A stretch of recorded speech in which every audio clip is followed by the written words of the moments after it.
Good evening, everyone.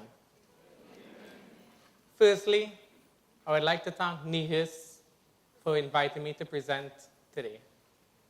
I'd also like to recognize the extensive efforts they have done over the years to promote STEM. In one such effort, they created a partnership with NASA that allowed Trinidad and Tobago students to compete for a prestigious internship at the NASA Ames Research Center. I am here today, happily, as a beneficiary of this effort.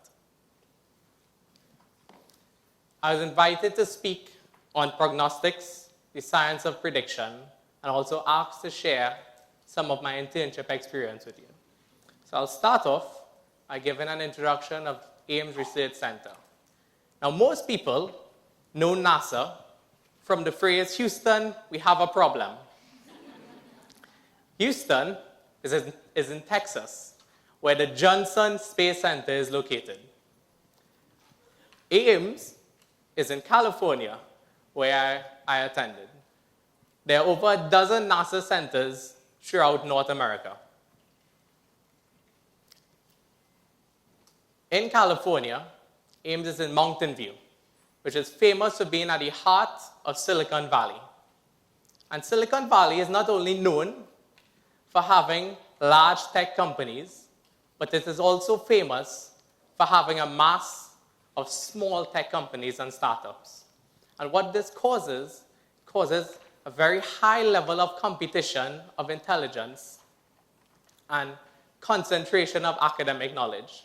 There are multiple top universities such as Stanford and the University of Berkeley who excel in engineering and computer science, and they actively compete for every job in Silicon Valley.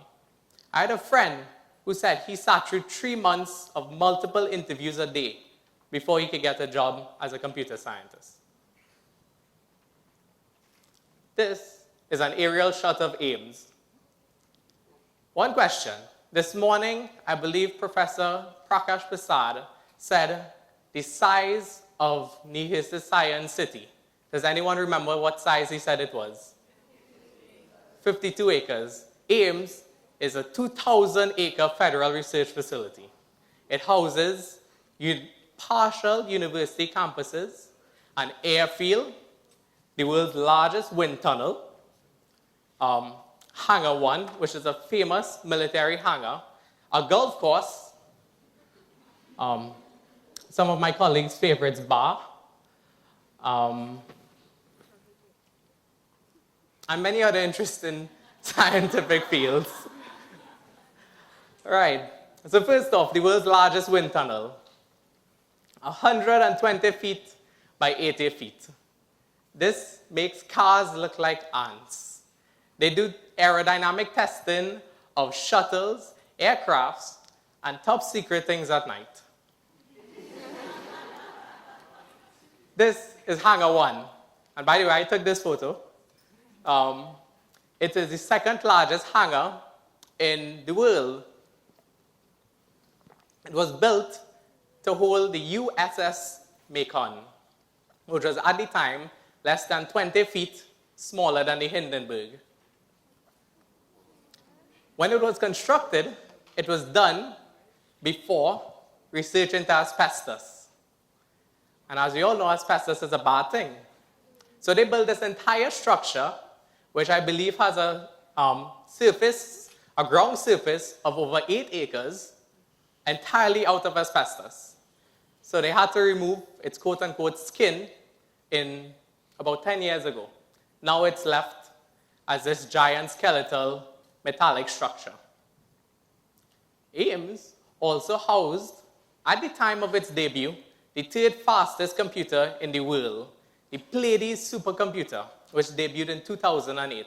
Now, it's ranked about 11th in the world, but it is still quite an achievement to have this on the campus. And my personal favorite, a working quantum computer. For many years, quantum computing has been a theory, but a partnership between Google and NASA made that a reality. And they have a working quantum computer which they use to solve complex mathematical problems that would take even a supercomputer years to solve in a matter of seconds or minutes. So later on in university, or maybe further math, some of you will learn of RSA encryption. This is an encryption using credit cards, which uses a 300-digit prime number to encrypt your credit card. And all credit cards expire after 3 years, because the fastest supercomputer in the world will take 3 years to crack the smallest RSA number. With a quantum computer, it will crack it in a matter of minutes. While at Ames, I belonged to the Intelligent Systems Division. The Intelligent Systems Division deals mostly with computer science, robotics, mechatronics, and related fields. The collaborative assistant and assistant systems, as NASA missions become a bit more complex, humans need the assistance of machines to go about completing their missions. The collaborative and assistant systems works on human and computer interaction to further or benefit the interactions that people have with computers. So usability, intelligence, artificial intelligence, all fall under their system. Robust software engineering. Let's say in the ISS, there's suddenly a problem with fuel, and it's a software issue. The robust software engineering group will be the ones to take upon this challenge. Next is the autonomous systems and robotics. My second favorite group, because they had all the cool robots, and probably some of the coolest researchers that weren't in my group. And they had one of my personal favorites, the tensegrity robot. So most people may picture a robot as maybe a humanoid robot, maybe a machine, maybe something to sweep or clean, or as the Jetsons have it, a maid. But this is a tensegrity robot, and a tensegrity robot works by having any number of arms and having each arm connected by tension. So each line holds tension on it, and it creates a sphere that can stand on its own with 3 legs on the ground. And if you were to release the tension between any 2 legs, the robot will collapse towards that side. And then if you renew the tension, it will return to its original spherical shape and stand again. And by releasing and renewing tension, it allows the tensegrity robot to walk. There are multiple types of tensegrity robots. One that it can actually use to do vertical climbing in shafts. So by having tension on the outer walls, releasing, climb, and renew tension, you can actually climb straight vertical pipelines. This one was specially made to help intersolar exploration missions.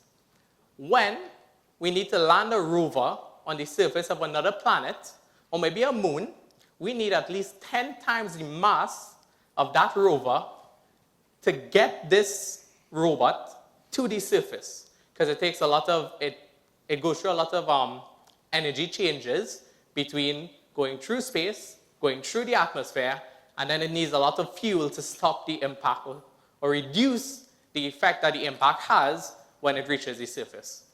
But this is also designed to act as an airbag.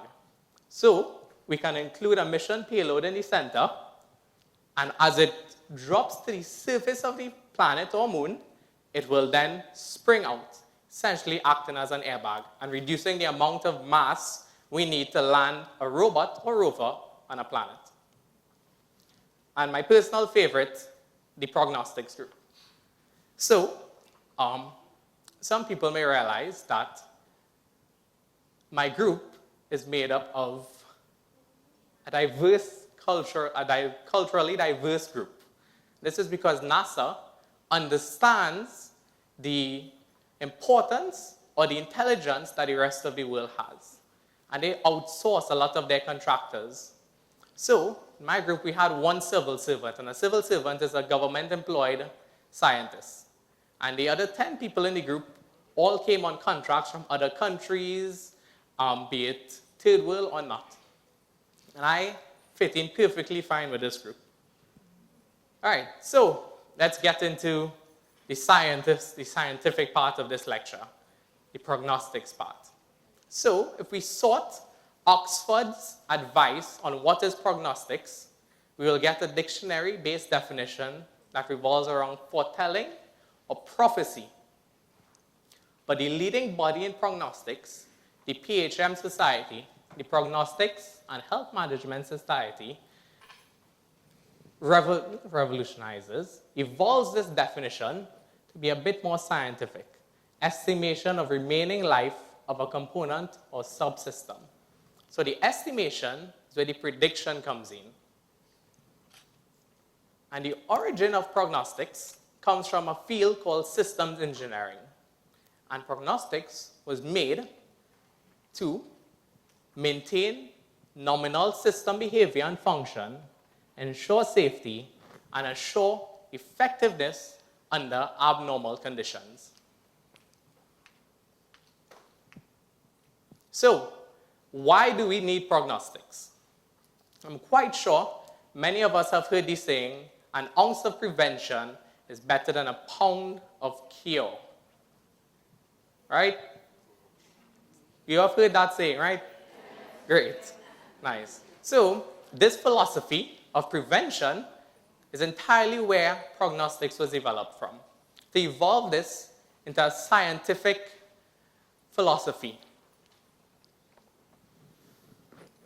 And by applying prognostics to a system, we can aid in decision making.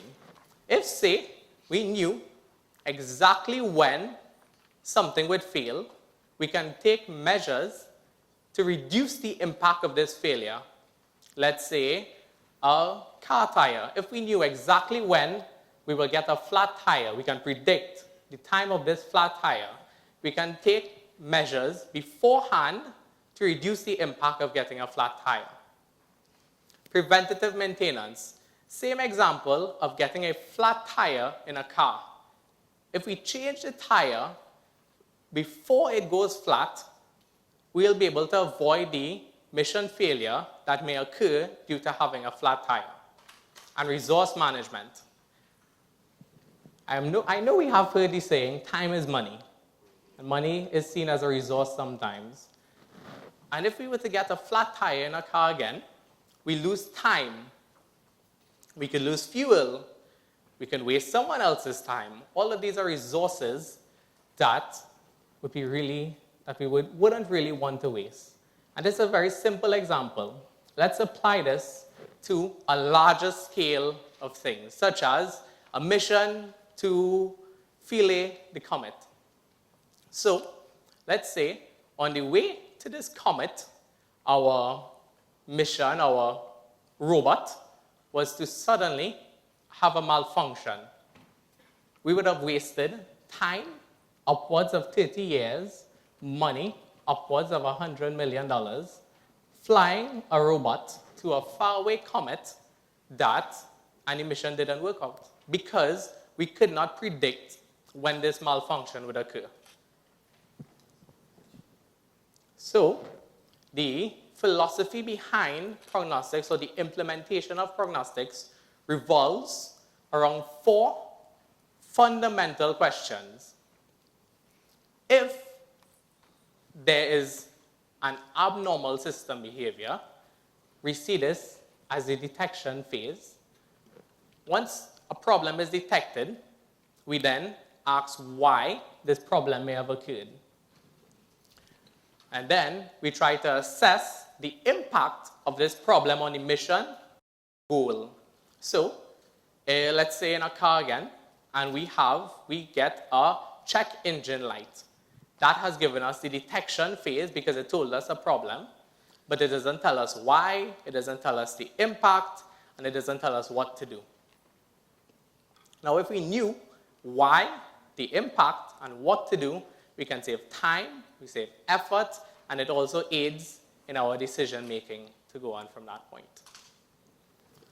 And after we know what the impact has, mitigation is where the implementation of prognostic comes in, where we now mitigate the effect of whatever caused the check engine failure.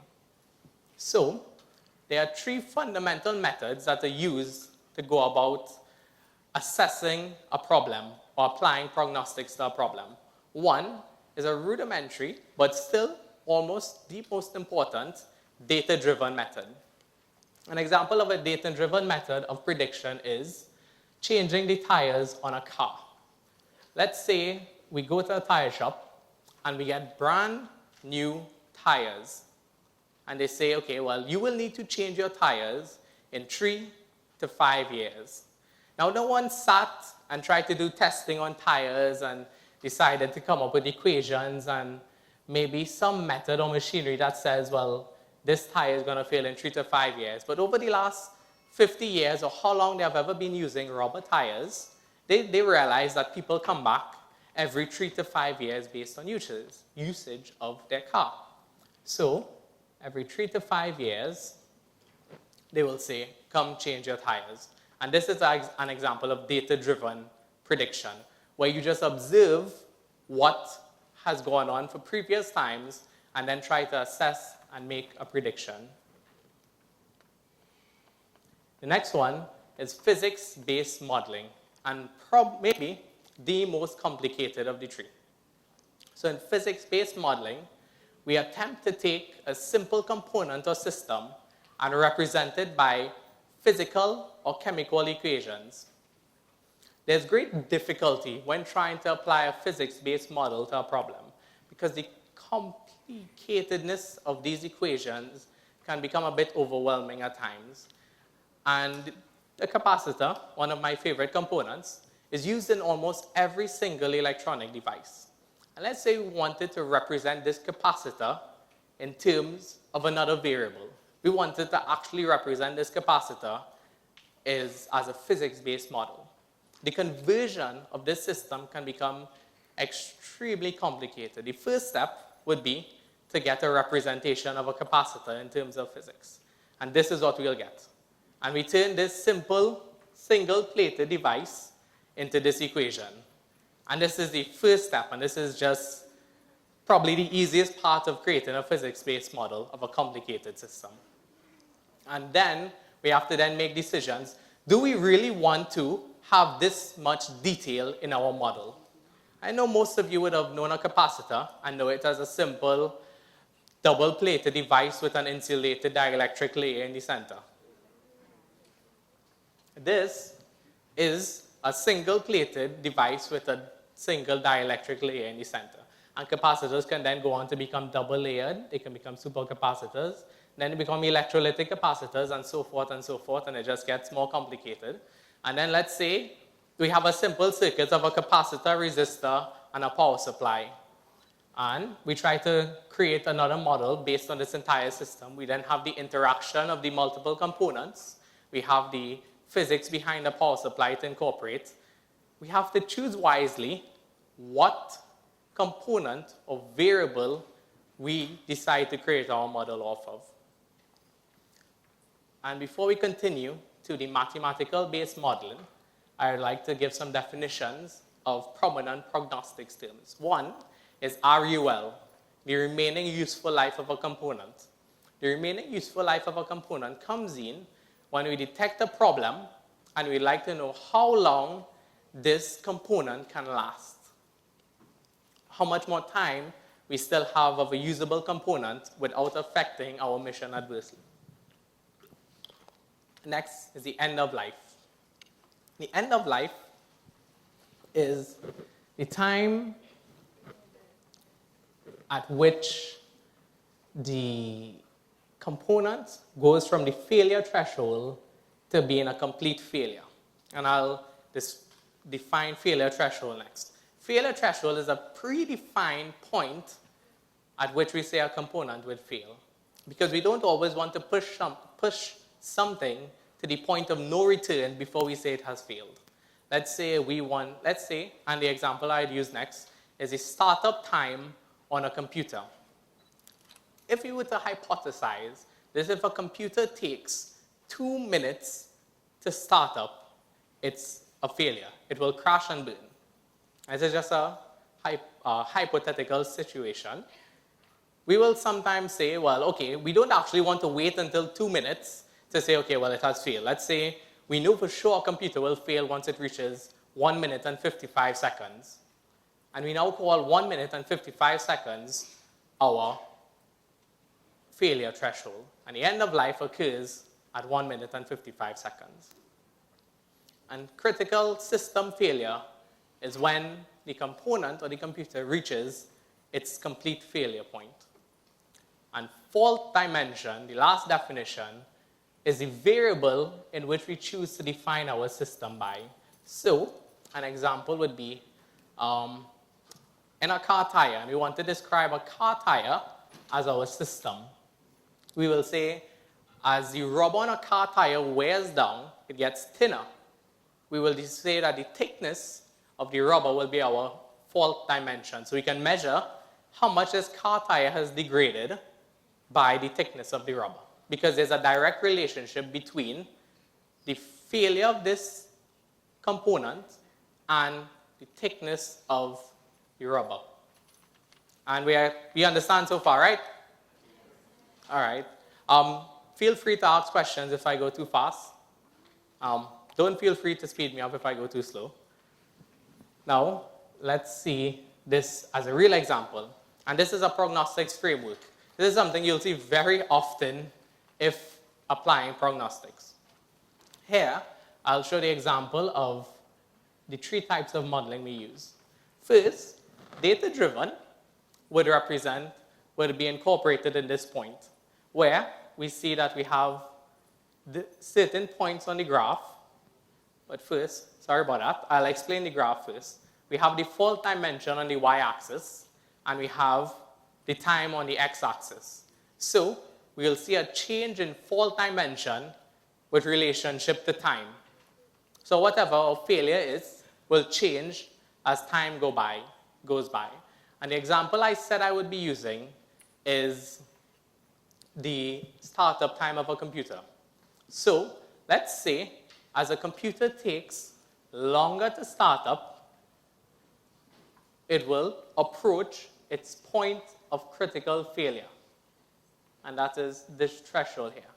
This dotted red line is the point of complete failure. So let's continue our hypothetical situation and say that this point represents 2 minutes about the startup time. But we don't actually want to test when the computer will reach to 2 minutes. We'd like to test when the computer will reach to 1 minute and 55 seconds. And that is why we define our failure threshold a little bit before our complete failure. Now, we observe that over time, maybe months, maybe years, we have recorded that our computer takes a little bit longer to start up each time. And over time, it just goes towards complete failure. If we were to just look at these points and then say, well, maybe next time it will be maybe about here. That's a data-driven method of prediction, where we just look at the current information and decide, well, it may fail in 2 months from now, 3 months from now. But if we were to apply a mathematical model which revolves around applying an equation to a line, we may obtain this yellow line here. We see that by applying this equation, we create a best fit line through these points, and if we follow this line, we will at some point get to our failure threshold. Then, opposingly, we may decide, well, we would like to model this system in terms of physical and chemical equations instead. And this is where we then obtain a different model that gives us a best fit line and may reach the failure threshold at a different time. And we see that neither of these are exactly correct, because the correct behavior of the system follows this lighter blue line. And the complications in prognostics come from the combination of these methods. Neither method would have given us a correct answer, but in combining the two, we may actually arrive at a much more accurate answer as to when this computer may reach its point, its failure threshold. And most importantly, it is very important to observe the previous behavior and not neglect the data-driven part of the experiment. And almost all prognostics experiments begin by taking a component and collecting data about it. And we call these aging experiments because a lot of our definitions change with time. So another example would be observing the battery life of our cell phones. We know that when we first buy a cell phone, the battery life may be 6 hours or 12 hours. And we know maybe a year or two later, we have to charge our phones multiple times a day in order to use it because the battery life has decreased. And the battery's life is based off of time used. So after 2 years, your battery life will be different to the time when you first got it. And if we were to apply our ideas, we may come up with a similar graph to this, saying how long it takes for the phone to run out of charge. We can still apply our mathematical model and create a best fit line, or we can try to manipulate a battery in terms of physical and chemical equations, create a physics-based model, and do our predictions. So, in today's world, into modern day life, who needs prognostics and where is it applicable? As we see, everyone and everywhere. Slowly but surely, everything we do is becoming more technology-centric. Simple daily activities like taking notes are now becoming technology-centric. People use phones, people use tablets. Almost all factories are becoming automated. Aircrafts are predominantly electronic now. And one of the problems faced when trying to convert a world from simple mechanical, pneumatic, or hydraulic systems to a technology-based world is the reliability and understanding of these components. So, if we had a mechanical lever, we can actually say, well, as this lever rusts or gets worn down, it may stop working. And it's very easy to observe and see a rusted piece of metal. And that's an observation. And this is data-driven because we are observing and using intuition. But what if we made an electrical lever and it just isn't working? We have no idea what component could go wrong. Which one of these components are causing damage? Can it be fixed? Can it be mitigated? The technology conversion in the world comes at a price, and the price is the understanding of these common and everyday systems we use, and that's where prognostics comes in. So some people may think, well, this field isn't applicable at the moment, but I'm pretty sure soon, once you continue your career in science, you will come across an application because this isn't only applied to electronics. This is also applied to non-electrical usage, such as valves. A simple hydraulic valve can also use prognostics. As I mentioned, rovers can also use prognostics. Same batteries that we use in cell phones. Renewable energy systems, such as wind turbines, also uses prognostics because there's something called material prognostics where as a certain material, be it aluminum, etc., forms cracks and tears, etc., we can actually apply prognostics equations to determine when exactly will we see a failure. Wind turbines, because of their constant spinning motion, obtains a lot of stress towards the center of the turbine. And let's say a country completely relied on wind energy and renewable energy. We would not want, at some point, for there to be a critical failure about their power system. And by having prognostics predictions to tell us exactly when this failure may occur, we can take measures and preventative maintenance to mitigate the problems that we receive. Capacitors. I'm pretty sure that every electronic device today has some sort of capacitor in it. It's probably the most widely used electronic component. And research has shown that capacitors are almost always the first component to fail in a system, which is most unfortunate for it also being the most abundant. So, in rovers, one experiment that we conducted was applying our battery prognostics to a rover on a mission. And while this rover is on a mission, we injected a fault by short-circuiting our battery. So before I said, we have a fault dimension, which is the variable we use to determine the problem occurring in the system. With batteries, we use a short circuit to simulate a fault. So we essentially remove a battery from the system. So while a rover is in use, it may say, I have 100% of battery life remaining. But if we short circuit a battery, suddenly 100% indicates a lot less power than before. By applying prognostics, we can predict exactly how much work can be done on this lower battery life. We can also take measures to mitigate the effects of this, such as creating decision-making software that says, if we receive a fault of a certain magnitude, we will do plan B instead of plan A. Very simple, logical steps that can help a lot in today's world, especially when human interaction is not possible. Example, outer space missions, exploration missions, and even exploration missions within our own planet.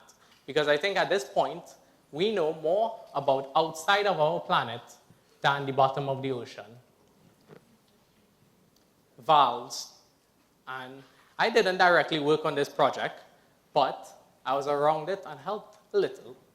And when NASA wishes to launch a rocket, they have to do a test run. And the test run occurs 1 week before the launch. And the launch may be in Florida in very hot sun. They will park the rocket. They will fuel the rocket with cryogenic fuel. And cryogenic fuel is very close to 0 degree Kelvin, which is minus 200 plus degrees Celsius. So this is extremely cold fuel that is extremely degrading to metals, pipes, and valves. So as they fuel the rocket, they will then pay certain individuals a lot of money to walk out, walk around the rocket, and inspect for leaks. Then they will return and say there are no leaks. They will defuel the rocket and then prepare for launch 1 week later. Now, if they were to receive a leak on one of these valves, it will cost them a lot of resources, time, and money. Because they now need to postpone launch because they couldn't predict when a failure in a simple valve would occur. And the prognostics for this was based off of the variable used was the amount of pressure it takes to open a valve. So as a leak increases or grows, it will take more pressure to open a valve. And by applying this concept, they created a valve testbed, which they would simulate a leak by changing the amount of pressure given to a valve and observing how long before this valve may reach its point of failure. This has actually been one of the most successful projects that came out of the prognostics group. And we built and now house at least one of these at every launch site for rockets in America. And then capacitors. As I mentioned before, capacitors happen to be in everything, in every electronic we can think of, and from washing machines, air conditioning units, cell phones, televisions, so on and so forth. But capacitors don't just have to be in simple electronics. They're also in a revolutionary field of electric cars. The batteries inside of an electric car are mainly composed of supercapacitors. We call them a battery, but we wish to have these quote-unquote batteries charge and release energy very quickly compared to regular batteries. And capacitors, as we said before, are one of the first components to fail. Also, as a capacitor grows in size and these capacitors are physically large, they also fail a lot faster than regular capacitors. Because right now, what is holding back a lot of development in industrial applications these days is energy storage and batteries/capacitors. Technology is evolving faster than our energy storage needs. And a perfect example is cell phones. 10 years ago, our cell phones could last days without charging. Now, many of my friends say that they need to charge their cell phones multiple times a day because technology is overtaking our understanding of batteries and capacitors and energy storage devices. While I was at NASA, I indulged in a research project centered around capacitors. And my idea was that the variable that we will use to understand and apply prognostics to capacitors is that of tau. All capacitors are defined by their time constant, C by R. And I'm pretty sure most people learn this in Form 5 physics, right? Nobody? My bad. Okay. Well, the time constant is a very important variable when it comes to capacitors. And what we observed is that this graph represents tau, whereas these graphs represent capacitance and resistance.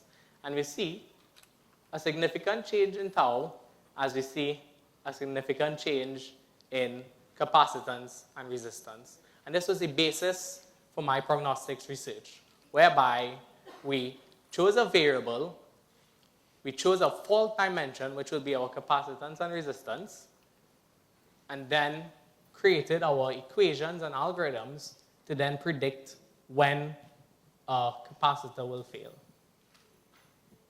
And this paper has been accepted by the IJPHM, the International Journal of Prognostics and Health Management, that will be presented in November of this year.